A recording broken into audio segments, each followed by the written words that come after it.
শোয়েব মালিকের উপর কড়া অভিযোগ তুললেন পাকিস্তানের আরেক সাবেক ক্রিকেটার বাসিত আলী। তিনি প্রশ্ন তুললেন, শোয়েব মালিক ফিক্সিংয়ে জড়িত? আপনারা চাইলে আমি তার ফিক্সিংয়ের প্রমাণ দেব। শোয়েবকে কেন চ্যাম্পিয়ন ওয়ানডে কাপে নিযুক্ত করা হলো?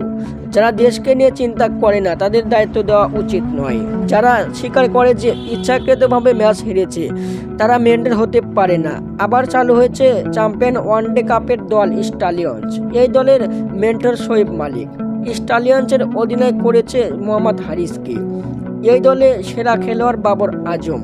কেন বাবরকে অধিনায়ক না করে পাকিস্তানি জাতীয় দলের অনিয়মিত হারিসকে অধিনায়ক দিয়েছে ম্যানেজমেন্ট? প্রশ্ন রাখলেন বাসিত আলী।